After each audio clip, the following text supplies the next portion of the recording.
na ye boja ye mo bibia adwo mo bibia kwa ba de badu okunu ba ko akiri po enkono de chema kasa fidie so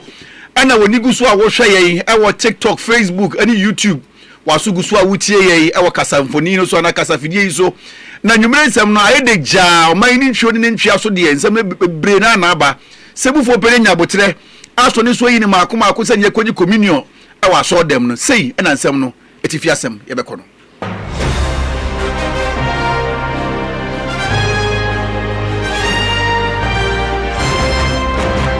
kaziemu yati asem de enyina monkania ani nsuo bo ye betete so da ben adenti ade ye betete so na ye maame mu ne papa mu muton fosun so omo sese so mu kotwa enwura nko a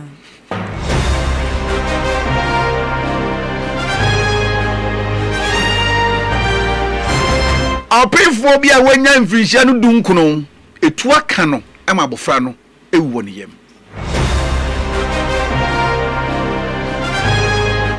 na asante mantem so so afo sese no omo ne semtwerefo be didwuma papa ya be ko dum ja adwuma ko na so ye se wo yi adwumani ana se wo adwuma wo fie na woni fire extinguisher ehun sunsuanso ho ensem ben ena omoka e de akere ye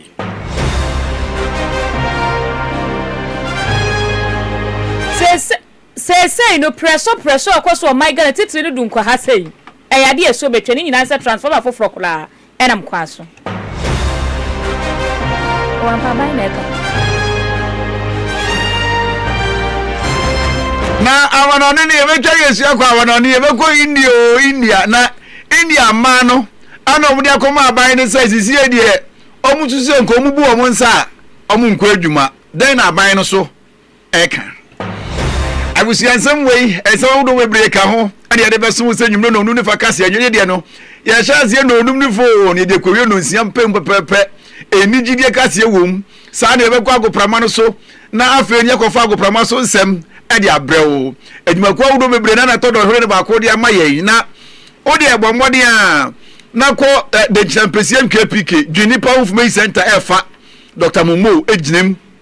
adum yepue Information Center efa Sam Sierra de Casa Oberia ono so efa kama pa inda so ho enso ofa Richie onfuom kotiai ma wuru to jakese masie ho a wait and get enterprise o jakese azemai ewo misa krum ai kuto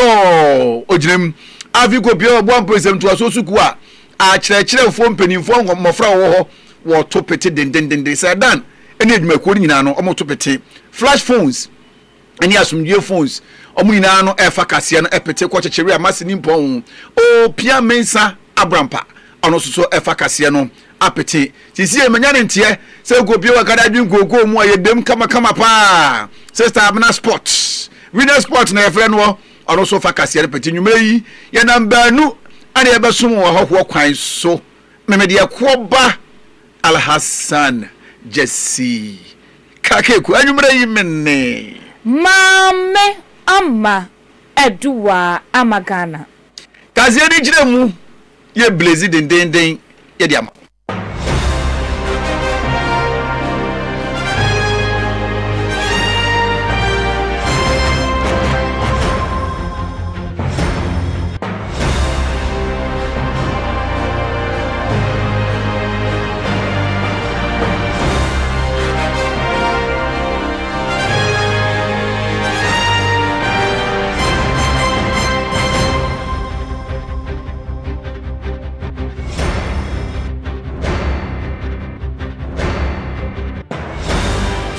Yedienie 91.9 Fatuo Denchiraman Radio Ahana gana kasa aha yedienie efie di fie ye hye samnase na efie da boja ye boni tetew ade amaw na ye hye samnase de ne ye hye ase ade efri atwoma nwa bieja south na awrewosem ana esie ni nyina ne se ohima a wo mpotem baako adane bonkum so odane bonkum so sa na je se o se ye di akwankwoja sam atoa so na ohima yakopere kwabia kama na oni ba asema ekosi ye abra omukọ na omutwe dwadwo omu ya mamra ni amane ani amantem wo oh my goddess na ya awre wo ni suni na sefo anya timemfo ebo mmodea ye na dwen se o omu ina beko na abaya wonya mfinhye maakoma akudunkuno a dodo na evre sewa na sewa braketu oni o hye di fie onka bi nhemu na o hye di fie onka bi nhemu etuo totuo titenti etuo kasa abaya wonya mfie dunkuno yi wa fefuro onyem pregnant woman abonanim pa ten na etuo no kasa asa no ekobo abaya yi ayase entia yenya ye ne se sisiam no kasa ye abofra ko no cha asa bia abofra no da abofra ne yemu no why gone too soon we free mu na ye bom modia na yakọ ensem a wo ho no yakotie na se wadi nua ba ene kasa ya ye bom modia se ebenya ne no ade amame no kasa se wa ada konfo no che teaching hospital a omu bom modi a doctor force gira no so bom modern se bibia no ebetumi ayekama enti yetie ne nua ba no nsem a ode to yenim ebi kura ka mi gate no omo tutu ne basabasanti omanim kra no na me yese me pie abonso ti mi pie gate no na me sister ba ko ono so mi nua ne ka se otu aka na ni ti mi kra mi gate ko ka train to ma dem mi nua ne ti aka na ma mo ti su no ye be tia ne ko chase compound na wo se wo be yadene koya ne so mutini e moja tua ka no musiye no ma plot kind no bi nko e bi ma enti e check sama mutu ka ne ko so bu ka mi e ka sine ni bi services ni wo kra na say video kra amu be ye no mo da ba ti na ye say smile na no my no mo da na kaniya banku ba be pie ni fa ana mo dia to ambulance ni ba kwa no che hospital dia di bedroom ana mo se akura na wa kaniya se mi mi wada ho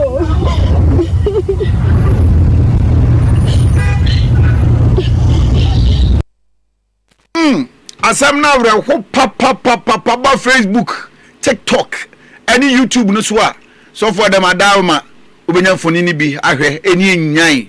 na hadwen me de hyeyenko ehusua ye to nsem ne so de ye maame mo ye papa mo ne enuano mo omoton fosu e wo man ga na mu na eka sein omosi na nse so mutwa bel na ne ewura nko a se ne kwabra ne ye so kwa akotwa ma bela wose ne kechire bi ombegugum nya de keto akra afre no meba no no mutwa munya faso bia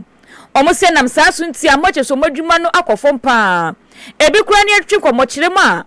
enche kura wo beja fosu ton no akoye kura sense de ekoso na den se wo beti sikapudu akwakoto eye chese force bill no baba no baba betwa na chese enioma eguru ne enioma satene bi ebetumi atoma na ye die eni omose omo de bejai akwakoye kura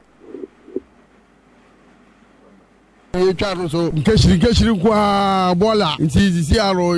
chese ye wudi ye teto te se yamba pa be yeduma se eba ne sana se e ana wa west no bola ase oh bola ne de affect yen bebre pa because one what people engine mu no be fa 1 cedi and 50 pesos yen yahwe wo ho nti wo mbo ayen na be wura no so e boka serious nti sisi amombo ayen na inoma mbra fo ma yen na sisi emu ayen de pa ye kwa be se ye jai kwa ne kokope banchu fubi ye wo nsawo ma do ejiri wo bi kura o edu bebi aboga ye kofie ye sika kura wo fie anase wo susum kwane akwakofa ne de ayeden ye aba ebu wo so ye ko ji tawo ye yire no mo no mo so ye adwuma ye ma wo bi no mo so aboa yen ene na ye de tumi de titi hanum kakra wo on se ye twa no hu ya ebi wo kura sasa o de frem no mo de afa we mu nya ya pake wo de hwa ade we ye de atum we wo ton abeda aton hwe wo beda t-shirt wo twa t-shirt niam we nyina afrefrem amu a ebeda no watimi ato amu anyani nti eno de anu ohye wo kofa niam no nso awuhwe hwe de afram wo kofa niam no a wonimi ne ewo mu na wakọ akofa eto da bia obetwa ne na ye ebi onso a wo betwa mu no wo betwa no na ye bibia we na de etwa hede aye enye de mayi nko a enya me de agu ha enye ti we ton se na wo beton a wo de benya ni wura sika eno so 15 million ne board.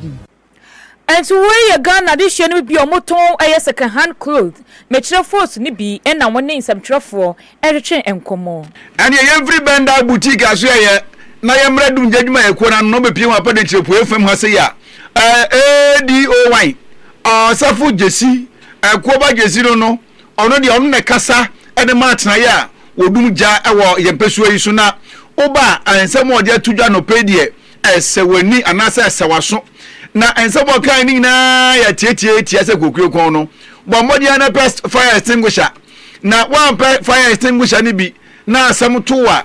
ene waro wara na ochirechire mu die ntia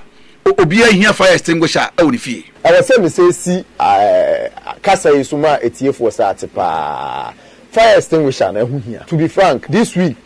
makuko baby bebre fie nimu kakra stores nimu so kakra but dodo na wo by dodo na so ni koye me say ya 50-50 bi efie mu efie ne de bebre na ni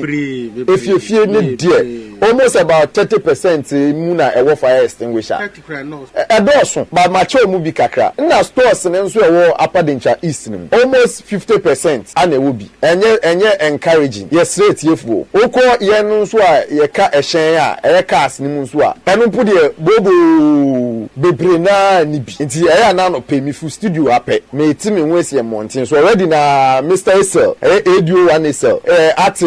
safety team on ne mrant ye ne den at esi kroma a omo ye ho adwuma wa wo ni bi no mama mo ato nti ye so ye de ni de den idi echiri me so me team for Monday na yakwa ya survey sa yeguso ye bana woni bia wo ye store amra kire se wonye bi na woje fire permit eti amra nti ye srewa no de me ameja ama me edio one journalism na de bia ka mu de na wasa aba na wasa aba ka bi because eti amra pa nti wa woni fire extinguisher na no pay se o ye store se wo adwumam se wo fie woni bia me srew kopa bi anope ye ba rounds kona kopebi na to na fabo wa ho ban em say last week ni this week eja atoto apadencha east ano ehu pa omu fie hihye no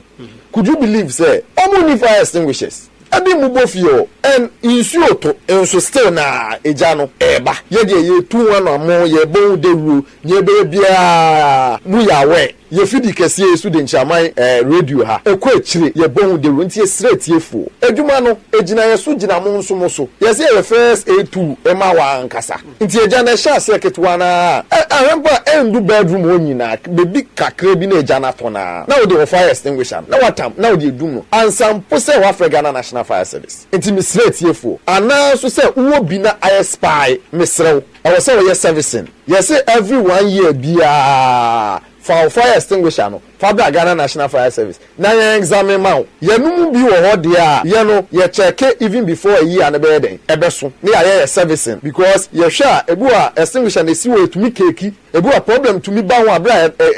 boban no kra no onya we enti ebra no bia 3 months to 6 months to acha 1 year de I was say o fire extinguisher no o de ba for examination ni examine no say bibia tochima wo ho a na etumi ye ni ye ni ye den ni ye de ma acha 1 year acha 1 ADO1 asafu jesi eno no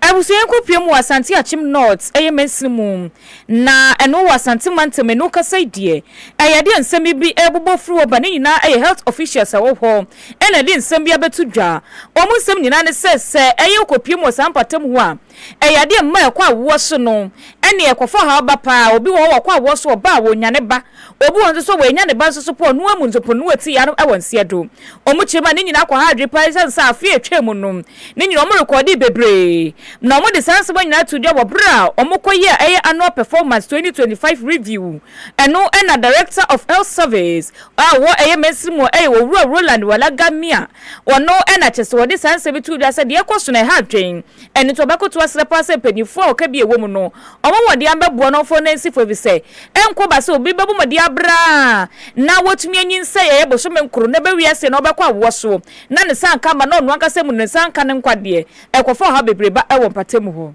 Last year we had 2 maternal deaths. Last 2 years we did same performance. So 3 years ago we recorded a 0 maternal death. We thought we could sustain those gains as what happened 3 years ago. Unfortunately, we had 2 deaths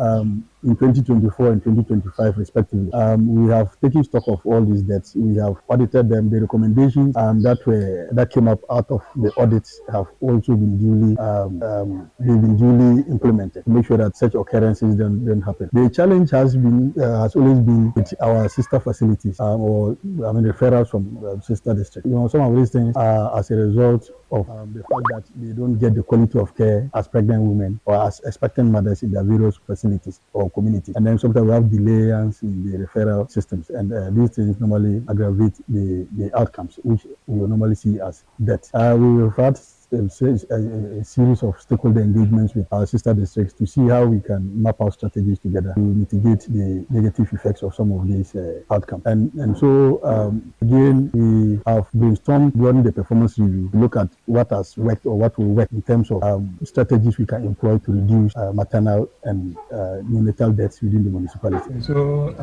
as a service, every year we gather with our stakeholders and other partners to discuss issues surrounding our performance that is relative to the activities that we are undertaking in the year under review. And so this year was not any ne kwakwamu no ena owura Roland walaga ayemia ede to so say ukopiem ompatem hu ache say eyade hodu ekoso titiru ene hypertension ene yale ache so moko a enkoye ne yale akranko ni bia wo say do so wo pa na ni nyina mu no otumi hu say no bebre ne koso a e ma san yade wade ba o so bi wo wa na stress aka ne pa ene nyoma wo kom nya de keto anu ntinom e sa mansi mo no mo de nyoma bi gugu akoma mo betumi di aboa sa nyoma ni nyina ne yade wani nyina ne so ebekọ fom For the non-communicable diseases, not only hypertension, diabetes and hypertension has always seen an increase over the year. We have mapped out certain strategies. We are not doing a lot of screening. We are doing a lot of community or facility-based screenings. And once we screen, we will detect cases. And the idea is that we are able to put these cases on time and then link them to care for the cases to be managed properly. And I think it is important that we are moving in this direction. Because there are a whole lot of factors accounting for this. From dietary-related factors to lifestyle-related factors. And we are using a lot of platforms, including our health promotion activities, to create awareness about the negative impact some of these chronic disease conditions can have on you and your family, and then to look at how we can carve a roadmap in terms of how we can mitigate again the effect of some of these conditions. Through various channels, we have been given a platform on the airwaves to always discuss these things around. And during our OPD sessions, we make sure that some of these things are highlighted. We do a lot of community awareness campaigns to bring to board or to speak issues surrounding these NCDs. And we will also urge the public to be very careful. Sometimes you need to take your health into your own and for your destiny. Because, like I said, there are a lot of lifestyle-related things that are actually moving these cases up. Physical activity has become very, very poor. In terms of the diet, the eating habits, and lifestyle-related factors are also there. And then, aging is also a risk factor. Well, unfortunately, I don't get a lot of young people who are developing this condition. And I can say that as part of the measures, we tried as much as possible, some of the last 2 weeks, clamp down on the sale of some of these illegal consumption of concoctions and all those things in the municipality. All these things are risk factors for the prevalence of some of these conditions. And so we continue to educate the public on healthy lifestyle, healthy eating, and then we realize that people are stressed in the system, and woni po ye kwatini kai achim asante achim north mensimu health director wo Roland walaga emia azu omo no mo hwe ye nyina mo nkane so ene nsuwo so ene ekuwe ye Federal Public Utility Regulation Commission PURC ana omde abetu dwanne efie se enne nkwa de omo bika na ne omo kan nyina ne se enyina mo nkane akosoro a omutumi tu mane yie ene se ebo wan se yesi atu nyina nkane mu ene nsuo ne atum ebo ne atum sisi ene ya atie ene se ofosu ebusu ya ba besimu no first April sisi ene nyina beba fom na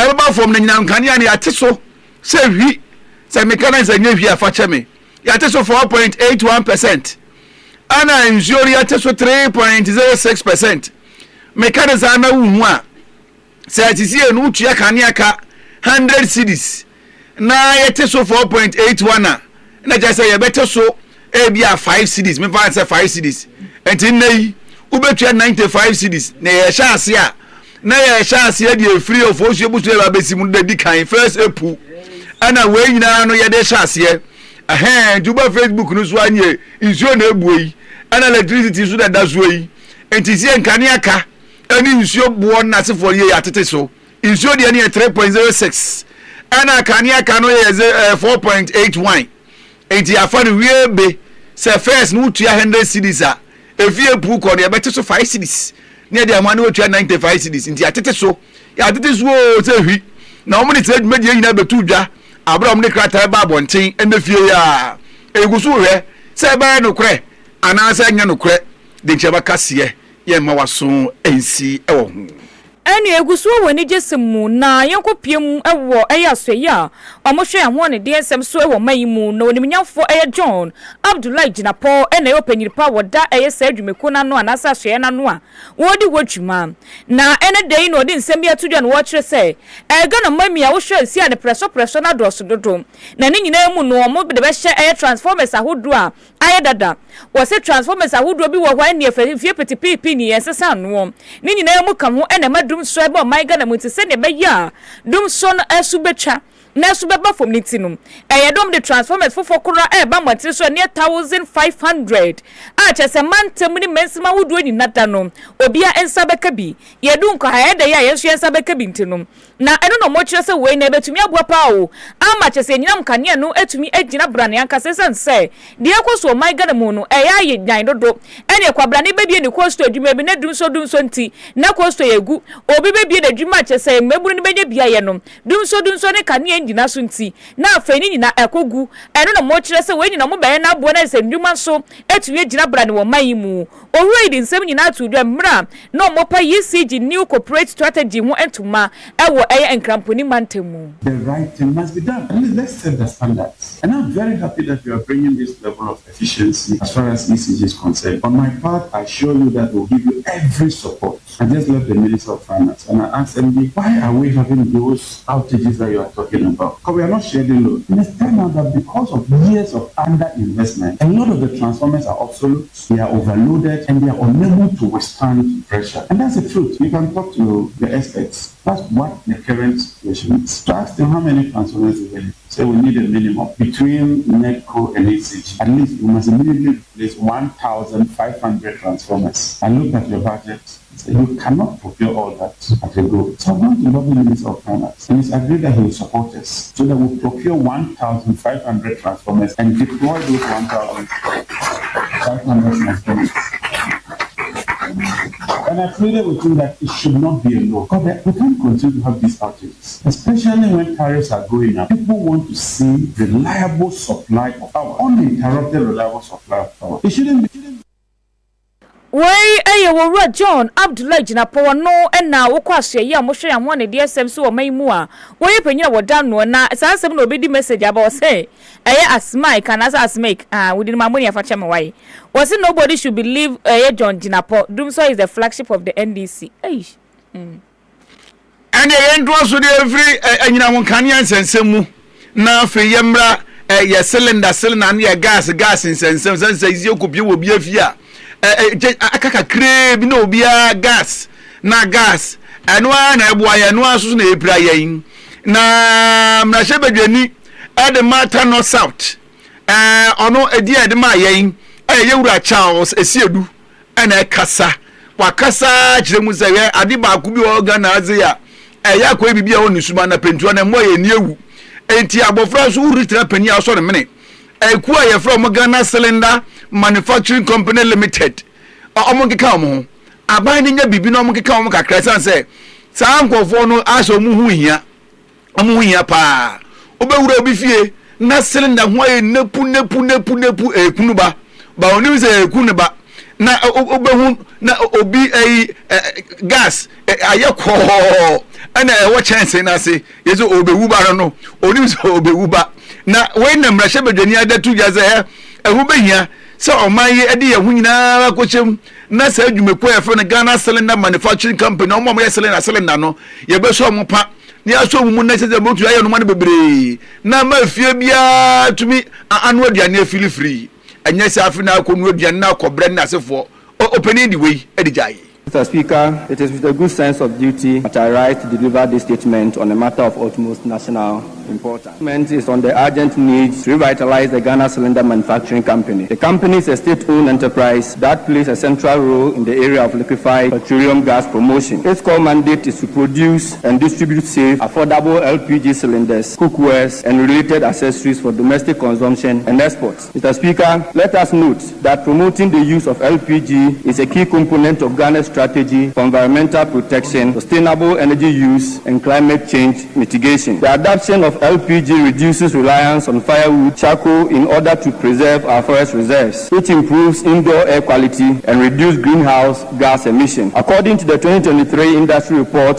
of the Ghana Chamber of Bulk Oil Distributors, LPG forms the primary cooking fuel for about 40% of Ghanaians. Mr. Speaker, the country has also set an ambitious target to achieve 50% of LPG penetration by 2030. Globally, the drift towards clean cooking solutions is accelerating. The Clean Cooking Alliance knows that while only 60% of the world's population had access to clean cooking in 2010, this figure had improved to nearly 75% by 2024.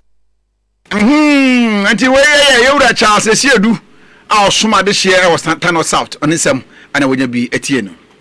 Every mashebe fie ni enko santimantem soafo Dr. Frank Amwakwehine ene de wono so de nsem ya tudwa ne nsem nyina ne sa ban ye ya ban ye ndisi aban yi omudi omadwum po ne omutibo po nyina ne se oyade omoni chese ye ne nsem trofo bedi dwuma pesa nse ye so ye hu ya wo maiga ne mu oso mo de kwan bebre ato ho achese ebebo pa esense bibi ni ye nyina de bebo hu dawuro eno nto omo se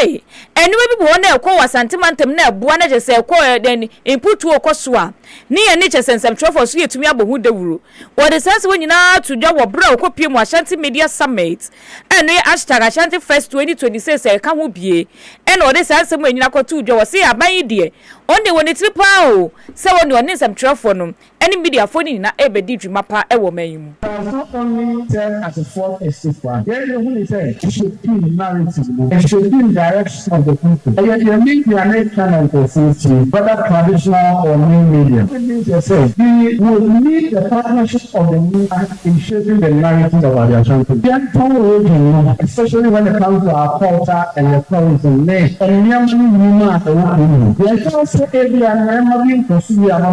the government on our case, as we always do. However, I'm going to tell you five. I'm going to follow up for so number can once and put your head and your phone. The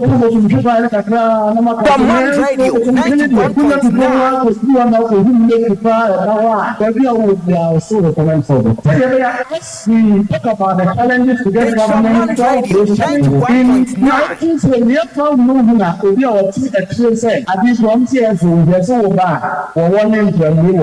sound and the way it is around with the more so it's more say you not expect the things in your what is really so and what is on the media say we want to partner with you in terms of shaping the narrative of our Ashanti, especially to attract investors, to attract tourists, and to attract people to come and open business. The challenges will definitely be there. As you come by the challenges, you will solve them. We may not be able to use a year or two or a day to solve all the challenges. As we solve them, we still need to promote the region, so we need to be able to attract all these investments. Dr. Frank Amwakwehine or Ashanti Regional Minister any etinikan. Yo yenko fellow kukuridines MPP amanyokuo no samia wukudi ya wasum kuo yi pa nti ye ka samia wuku asemu a na je se ono de ye ka MPP no a ana ogire mu a na samia wuku ana de abetudwa so ono de ne nsam nyina yetiawa hwe NDC amanyokuo na koye bibia wo ase kromfo a ya tetenu a nipa na otetenu obowa nti ne say ni otek kromfo ne mmowa na asam ni na yetiawa o see Youth Employment Agency foi wa ya onti omase NDC fo omo adwuma amuso mu bie hina akoye Instagram adwuma obetene so bad ubafoma wo hwe enu nti abaya dai no bi abaya youth employment adwuma 2 years yase nko tena nche na foforo next foforo mra obeye na meburu no gu aye basa adwuma mu nya adwuma nye abaya dai anas ye bia security adwuma tumu a ana bambo adwuma tumu a nipa pempem obi a pe security ni bia kohye adwuma ni Ghana na ma promise yese mama ye adwuma na ya de a adwuma ne ehu hwe ni nyina akoya abefo adwuma ane ntentemu ko wuro mu a ye ehu hwe aye pepa so de nko a enti so mo bibi ya omunya ne ntem ansa na asemoni ato mo wei aye yewura sami ewuku na nsemo a odija ye ni sei ona de to asoma ye. I think what is happening in the country is pretending to be creating jobs for the young people, when in actual sense it's like an Instagram kind of situation where you are made to believe something is being done but not being done. The speaker, again, if you look at the allocation from the DACF and to that of the NYA and that of the YEA, is worrying. Already the 10%, 5%, they are struggling to even release them. Now you have these institutions also struggling to even cope with the burden that they come face to face with all the time. So Speaker, even the structural arrangement of even the YEA is problematic. A situation where you have young people being recruited and employed for 2 years. After 2 years, they are made to exit the program and we recruit another young group of people to be employed for 2 years. So clearly, it's a recycle of unemployment situation that we have in our country. Much more scary, Mr. Speaker, is a recent Ghana Statistical Service report, where in Greater Accra alone, 1 out of 2 young people that you meet remain unemployed. Mr. Speaker, that is very scary. And if in the midst of all this, you have government not having a coordinated strategy to employ young people, it gives us cause to worry. Again, let me buttress the point of my colleague that this settings arrangement of 133 or 3 people working around the 24-hour clock, it is clear that it's not going to work. For a year now, what they have established is a secretariat. The secretariat themselves, they are telling you they aim to recruit people. Mr. Speaker, so again, when you are at a point in time, I don't know why my senior Vandal colleague was upset when my colleague mentioned the Muslims in Pigri. Here in this chamber, the President of the Republic said, he was showcasing people that they had employed and said Amina had been giving some support to go into Pigri. Amina was a practicing and is still a practicing Muslim. So when they say Muslims in Pigri, you created it. Mr. Speaker, subsequent to that, you also have a situation where Mr. President comes to us in this chamber and have a big push, and in the same budget statement of the President of the Republic, they are telling us they are going to create about 800,000 jobs through the big push. Greater percentage of this 800,000 jobs is by day work, in inverted commas. People going to carry water, fetch water, carry concrete, and all. After 6 months, 7 months, then they are back to square one. That is not the kind of jobs that President Mahama and the NDC promised us when they were campaigning in 2024. And way, I'm not Awusaya to some so na guso o mahebedwe fie edom kuma ne ba no dani aye ewura Alexander Afanyo Maken wono ena kase na nsem nyina ne se NDC amenyokuo wo mahebedwe fie na edom dodo no mo hadwere pa ye we ensem a chese ne wo kamra no mo bobo hu IMF report bi e ba montre so a kire se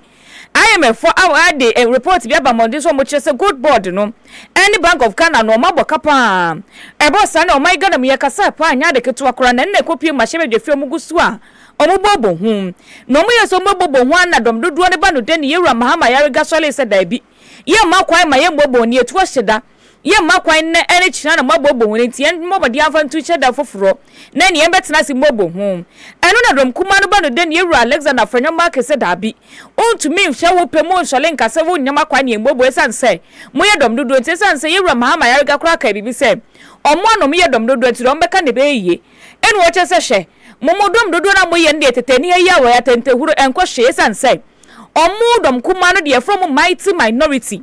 na wo kirema edom kuma no mo ye mahebedwa fo ma ba ho fo no krampo no wo kire ni omu ye papa asa dom dodo no kura sebi so omu ye bibi kura na nya o metumi alashi omu ye nyese omu de mabi na etwa mo na nso pono o medi omu dwuma pa o mahebedwa fie sanse wo no ne nkofo no wo kire ni omu no mu nimte e o mahebedwa fie is the motion 57, which has to do with the gold board and Bank of Ghana situation. Mr. Speaker, the IMF report to us, to the country, is that there was 7 billion loss as at 31st December 2025. Mr. Speaker, and we need to debate this matter. Debate on radio is not debate in public records. Let us deal with this. Let there be a ruling. Then we know that, Mr. Speaker, the matter has been dealt with. So as for the motion I am making an application for, it is not one of the motions that Speaker has indicated that he himself wants to preside. In all fairness, and Majority Leader, I have been fair with the facts. I don't want us to say this and that. Look, I have Asafweje, he's there. I will not even unleash second timers. I am going to unleash the first timers to deal with your team. The first timers, I won't let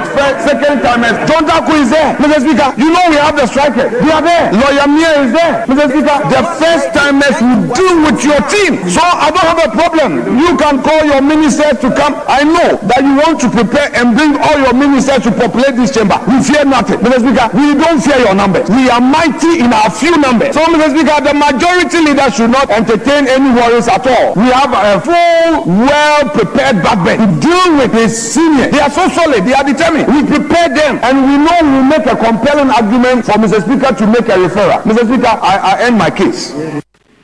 Ora Alexander Afenyo Maken wono ena edom kuma no ba no deni o mahebe fie. Oye onyansa do na do nsia no agba pa wosima no mako ensia. Aha ye de okro ba ko akiri poan kro kasafidie no wasugusu a wutie. Woni guzu a wo hwe o Facebook na so TikTok ena YouTube. Also for them adawmenti. Ye blaze den e wo YouTube no so. Bra na be woni so ade ne ekoso anyina Filika dochi. Aya wan kase ye bo video ni e Bible. Ani ade sumu na nwumre yi na efi adagboja ye ani ya sumu gadindi gadem na ye nto kase ye so enfremfre ya maame honorable professor wonya honorable vice president professor Nana Opoku Agyeman na so ye her excellency na me kana semi na oni say ye maame University of Cape Coast na odini djuma bebre na mpanifo ka ma semi say oba oni afi wa ware ase otuba nchi kro onua na wenu ni djuma di okodi ye nti ama suapoyi etumi ya chechire adesuade kese pa ani abasobode ade manza maami e bra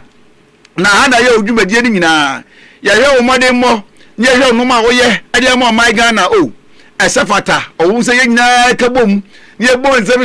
hia de ma zaza maami odende wo ana opagya wonufu de tuye numu a ye bo bi guna na ye kyo na ye kama pa enti odwumadie odi ma suapoyi ani ne odi ma Ghana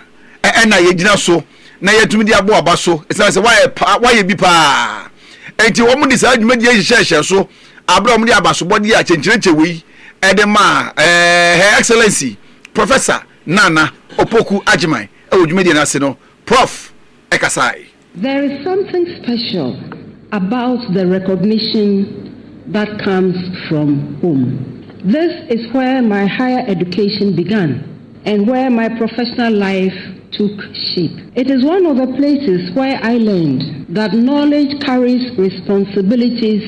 beyond oneself. This campus was the backdrop of my life as a student, a national service person, a lecturer with different appointments and responsibilities, a professor, a vice chancellor, and of course, as a mother too. And when I left the university, I did my best to carry its lessons into my non-academic roles. Chancellor, ladies and gentlemen, this is because this institution instills certain principles in those who are shaped by it. The first is that the pursuit of knowledge is meant to bring illumination, not only for personal edification. Now more than ever, our societies must rely on meticulous research and evidence, as well as the conviction that knowledge and facts can be buried but never extinguished. In other words, truth, our light. Since this university was founded by Osagyefo Dr. Kwame Nkrumah, it has served as a reminder that Ghana has always invested heavily in the education of her people. It has reflected our nation's strong faith in the transformative power of education. Those of us who benefit from this investment understand that higher education, even today, is a privilege. Therefore, we need to ask whether the knowledge we acquire serves the society that made it possible. Her Excellency Professor Nana Jane Opoku Ajimai na isam enbina wonya biache obi titrodo matwa kagum ya giri kogu enum ayo ya giri konfu enum ya mento ade kakramra ya ba ye baba gogi ani gire kase wo ho agoprama so nsem eso wo ho amamre kase gire besomo amembo ne tewumra sisi a na just be farm depot okurakura ye saa kakra saa mofra no eni beji wo fia ye just be kope finance fan choco fan yogo super yogo ni mango ni bi fegu fridge nim na drink no emwa mofra no wa panimu no ewia bi na komo owro cool down plan na komo dewa unya bodo bi a unya ba ko na de boss wa anyasem kuma kura na case close na ne ane bo no form a ye kan for ma ye just be farm depot our flavors ni na bi wo ho vanilla flavor strawberry choco ana American size no so de ye wo 500 ye wo 900 ope cap nketwa adantem tetrete teku ni nyina bi wo ya so ye na ope say double treat ni bi ma wa ye tumi ni vanilla ni aye no mix ni da fra choco na gukonko ba kum na wo feeling sa ene fan max na sefo ni nyina bi wo da so ye inform ye wo inform stadium wana chiri pe say won ya last week say na ye di ayu na wotweda no 6 match na wotweda no ene na ye di nti we ma honfade ye a na wotweda na egusu di no ye be di sa ko pe say afira say be sa ba na uko stadium na chiwa new stores na we chire wona ye wo ho na Frejesby 0243 214089 0243 214089 na Jesby etumi enje so dencha marua bank de sika kraba kese ba ko ebo ayen na etumi aso ye sisi na ode nyina bom susu savings premium odache me badache we savings wo ho fixed deposit treasury bill white gold investment any agri term investment ni na wo be bia ma wo ACH MoneyGram eSwitch Ghana Pay na ubisa say loan omoma loan pa open loan ni bi on your group loans your agri term loans your funeral loans project finance loan e woni nyina bi wo ya so ye open bi oji osika efa control and account general officer udem kra aso eni amienu ba ko I am free yani OC fast food no e di enim hwe I am free sa na obadun kwa kese ne pa wo ho kan ne afred Broadway ne afred Canary Road ho de ebutu e di adwuma fra yen 0303981229 and 05032303 0233 0503230333 na yetumi enyini mom Kin Abi Natural Health Clinic say go no syphilis, chlamydia, candida, UTI, sexual weakness, and your infertility, menstrual disorders, and your sciatic idea no. At the pie, I didn't be at the name of so say prayer will be proper, and yes, Kuma, and many more shall see her. I shall see all the day. Not just say, Bibiana, come up, I'm physiotherapy, I'm nutrition, counseling, online consultation, for Dr. Kingsley Nimo. 0243933472 and 0208621368 at the chem ye wo edu brothers abrosa animua ye ne blue and white pills pharmacy no and e bom wa ye di adwuma na eni gide ka onye ni gide kase amamre kase beba na bi chem bi and ye kwa amamre kase no so na bi chem bi zemen kan fun fama o say chlamydia sabe odihye bi adwene mu kan kakra stroke ndwedwe ya de STDs awone maahu ko na bi chemi ho no betsa ya de kama pa onim say da so you love me alone bia woni wakodonkua bi te wonyini ndi woni woyiri bi te wonyini ndi ko you love me alone ni bi bibia be correct do as I say me de say me koye bia aka DJ Baroski say do as I say DJ mami 2000 na bedam phone su kunkrom DJ Baroski no aka man here de be here no na bia wudi akunya bi ehu kakra bo wo hu ko na bi chemi ho sunsumu sem ni na obekra ni na one time re chira kwan e wo mradan kwan tempo no so a me bi atwa se densuo no eho na ebutuo frela na 0541850995 and 0593950507 na ebi chembi entumi emwa sa kwan no so yenyina so na yenko nana tabuno ho na nana tabuno enwo ye no fa yenko amamre kase na yenko ha ne yekoso ewa amamre kase no so nana akwaba ya jamia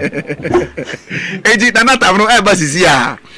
me wuze nkofo no e direct traffic o dem ha bibia de wana data bibia de dem nana bibia woko mbasha yakobo ado na amamre kase omo na ede so afi o dem ha omo na moti machine echi no media no etwa ehu ehia ito man na eti wa he be ha dwen na me o de fa hin na awon ga se no yi ewa basha ni ya nko boss no mu boss no mu den ya abonsambo obeti na nye no se ya mi ko ti hin abonsambo so muchufu ena pusuba ho okay clap for me okay share nana pusuban ho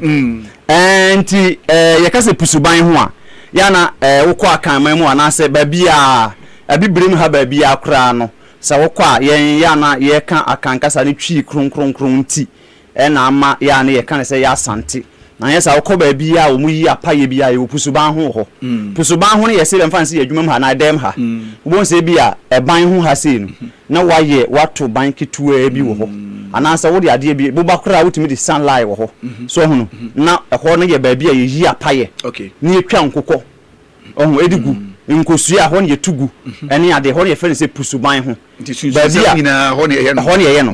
ba bia ye yi apaye apaye no nse na no ye cheche na bi ni mo ka se apaye ne gu ahodo mienu ugu nsa gu na mekan ba bia ye gu nsa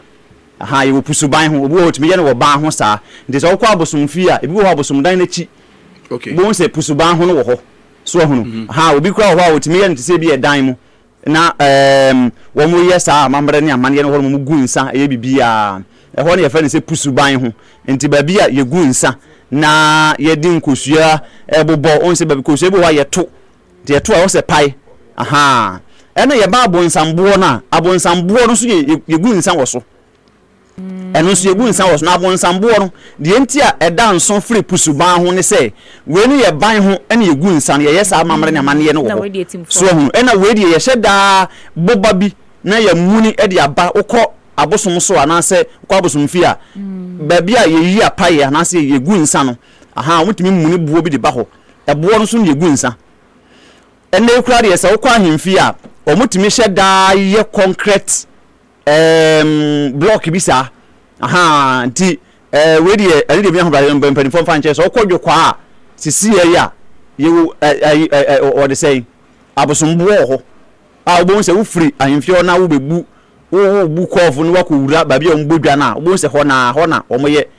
sa na abosombo no wo ene yesi yetimi si bi wa otimi si wa de eso ne ye amamre ne amane aha nti ho ne gu nsa ho ne tunkosu egu eto ko to hufuo eto akosua da so ne ade nyina bi ho ne tugu esan se ho ne nim se ye de pam na mo nsamanfa na sa abosom a o me ha ya dwen so hunu ho na ye de yi apaye so fra abosom na ye de friends amanfo so me boye ho ban nti ne ye fe ne se abosombo nti ho na ye som na nanom ho ne ye gu nsa yi apaye nti ye sa na tie nti ye ka se abosombo a ana se bosombo a ne ma ne da so free pusuban ho ene se we ni ye ban ho na we die ye boba itim ho ene ye yesa amane ye ne wo so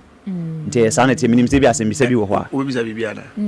matiasi we okay we matiasi pa we odiko wo apaye ye wo die ye ba ho we okay ene wo die ye me kirem ye obu anu antiasi obi o afro obi nusu aso ye wo die ye ne ba ho ene wo die ye no egu abu so nti ene ya abosombo ena pusuba ho matiasi we ya be mo agan ba ko je sanity agan de so wo na tabu na che mbasho matemi da sipi todo ye be ko akoji eni na ya ko fa kase no agukansie na ya de aba na agan ne de no na ya de ko sports for the park agan ne pa agan se wo bema ana wo ba agan be twa correct hwe asiatic ade ye kan yim agan be tu ase wo yo ba wo sisi ya wo ya wapone waposo wo bema wo sisi how agan na ana de tu ase na sisi eyi sisi no efi wo no na bia wo mema semu wo fom a ebetwa correct yenchen anu an say wo kwa an say wo ko enye 2 minutes accept o dey asama make say o say me boa obi say famous o dey dance pa o libido no wo form na se fo aduane ne nya wakono oba onsabuo no nheda ye bibia wo ne suban make obodi tinko o experience pa agan Semens Vital Herbal Mesha and the capsules no ebedi wa kwagine mu 0244 718557 and 0241 604702 na opebia to dunko ase a and Stevia Men's Herbal Shop otombi ho Natania Boachi Chemist otombi Dr. Pasho Herbal Diasu ntom obeye JCT na eho obenya bi ato yenyina so nyenkofa agoprama so nsem emfa emreye ewo kase no so na agoprama so nsem no eye aswa hene o se nani je ho pa eye amanko etia na amanko etia o nani je ho segment nani je ho pa no etienko nyenkofa agensie mu nsem emfa mrew eni gidia kase Nature Man Entertainment na taye chire yenkwa agudie mu nsem de Nature Sports na taye chire Ensiemu nsem no ase emfefe ene games ne bi etodwa ewo nkrofo enkro so no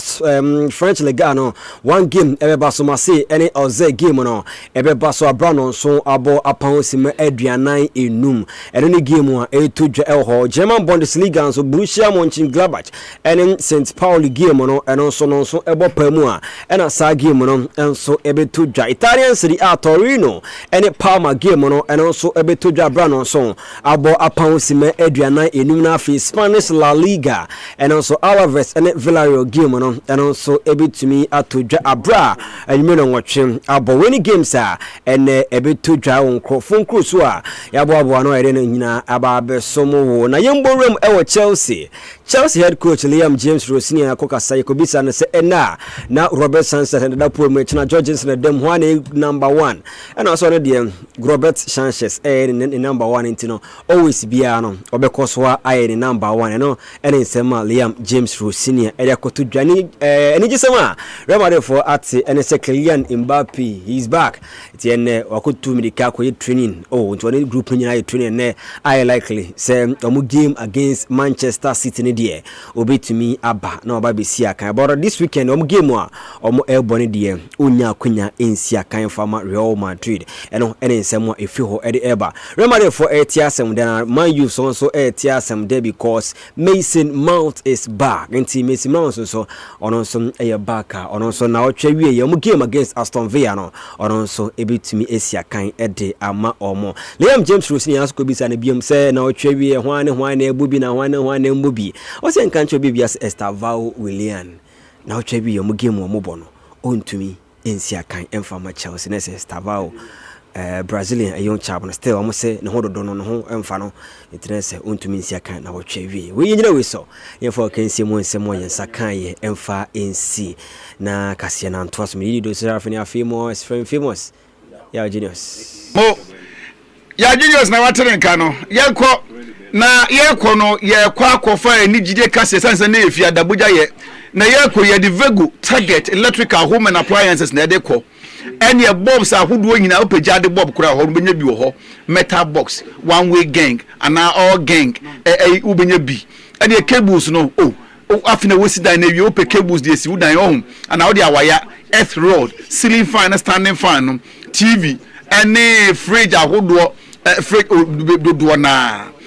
ye obi ewo yaso ye wo door keys wo China doors ye wo adansie hu no ma building materials ni na no aso to ni na no ebi ewo ho na school bags no ye ko fe guo chapo oper ba kwato ana pendudu motu ehwa ana ye bibia correct pa na o pese o jade a eno ma beboa ni nyina no ehwo na ye to no ko I am free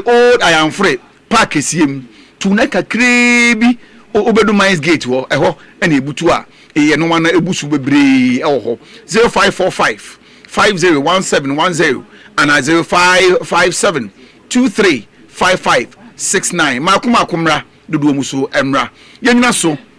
na yenko enigide kase yekoba na yakọ amanone enigide kase etwa so enigide kase Nature Man Entertainment na taye chire Absia na se na yema yetiefo nyina akwa babio embra kase ne so wo enne energy die kase mu midi ejina mu ewo ye medical na kache na nsem ho medical ya man ambassador wi ade bia ne dia wo beben se wo beboa ama emebu na mpempe piemu ewo manga na mu ha wo matiegu eye red enne de keka ho so no enne de esi bibi kra beka ho enne okoto syrup na de duro na nka obo wa na ono nkakra no oyonko tumi koto no abonuku abaako pe na chese waye se tintintin na wogina ho na eno enna empanyifo edi eye medical ababaye ambassador se wono won bembe tu eye sebi mebru no bi fo ye pa na asemwe ba ne dodo na ka se medical de concern fata si ede sa di we be hye ne sa esan so wono mu no we bi dada ene ensem no bebre na na etwagu na ende medical ababontin so ababe kasa wode ensem ahodo bebre ababe tuja wo chimche se wono no enya obi na ama ne sika se womra medi animu no no atena se edwendwen na brabo mu hu se wono ye nipa kase wo Ghana wo boni dia obi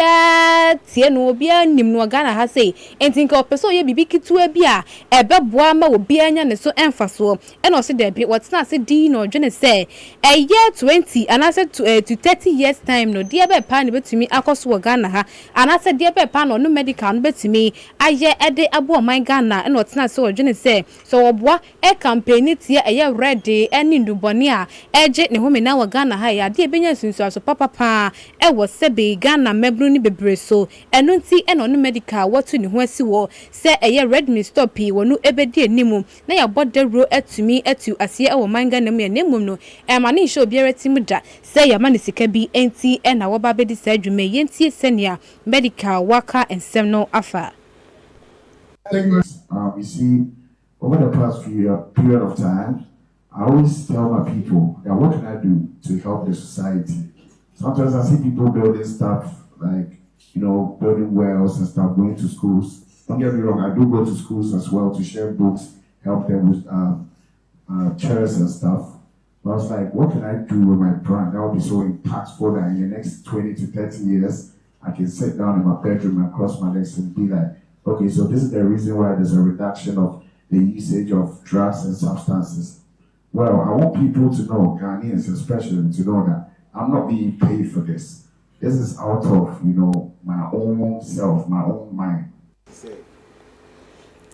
Enti medical no wasi we no obi amanisika o enti wotu na ehye wadwem se ya manisika na wode ba bedi saade we ni ma opawacho bebre enye sika nemum impact opeso meki ewo ye Ghana emeburu so enti na wono medical watu ne ho asi wo wodi sadwuma we ede aboa oman Ghana eni emu emeburu ni panina na mefa we entwo so na me sorry so eye kojo en cancer lewen ube piemu ewo manga na mu hadia de onim kodwen cancer level no ono na ebi anwumre ya na ye wo no na en cancer wako ye TikTok live na ni live no so de atuja se na owo baba ko bi wawo beye mienu osemiense bi na ba ko bi de wo hwemu tai din akora no ase ye ne ba sanye ne baby wo so no de ohunu papa ohunu dadada na emum no na wo nyanye DNA test bi ntu no ntumi enka ho asem na nansi ya kodwon cancer rate so okoye DNA test bi okoba ya akoda no enye ne ba akoda wono atete ne mobremu ahwe na ma na duru eye infection no edu de na chese wakona nim ye pa na ne nyina chi ode atudwa se na onu hu se akoda na nya ne ba wama ne buonfu adentina ne bubefu esanse nipa kora ti wiase utumi kofo obi ba enya oba na watete na wahwenti akoba ne sesa akoda no na yire anase ne nipa no ne we de hye se ye ne ba na de ne aba na se enya ne ba oni de oma ne buonfu ne mumnum de obetumi aye de abo akora ne bia no wo beye ede abo akoda no na ode futuo kakra title se woma se mukoye DNA test na musa abofra ne enya oba se bi memo buonfu ne nipa ye de ade a hwe no na dachi bi mpo no na ebi obehwew ama wonso wosen etumi etutu we ene ensema afri eye kojo en cancer lewen akache eba medi bi esomo ewo eye enigide kase so medin ede akojo cancer lewen ma no mo makomako enumti mu baako na akofa nchei medin ede ma me akosia akoye toaso ewo kase ni aye ni entoaso ne enkwa ma no ne na ye kwa ma no ne ye kopie mu India to India na ye ko India matna ti di hunu se o sisi e de o se mu bu omo nsa omu ko leave enti e fe bibi menstrual leave ama twa ko se won pese omu ko leave akopie mo mra shebedwem enya mra shebedwem akopie mo court bebi edi asem yi ani ajajefo akasie mienu tena so e kirekire mu hu se dabi mo believe saying and your chief justice Shira Kant ono no atena so bi kire mu say ema mo believe say obu nsa nti ye ma olive anye ye ndenye ye kina say agitum dia nye mu fa baako ida say be dia tum na ye ma obia oba bia adwuma nye e wo India ha ana say be ma adwuma ye na aye usha obemiemie oni kakra painkiller bi anom na wonya be bia atena di na say obu nsa be di live de and la anya adwuma ne anya adwuma kina we every India to and eba Ghana for ma monsoli o na se we be adwuma Ghana ha dia and ye be jama entertainment for no se we be adwuma shine edumi amba na mo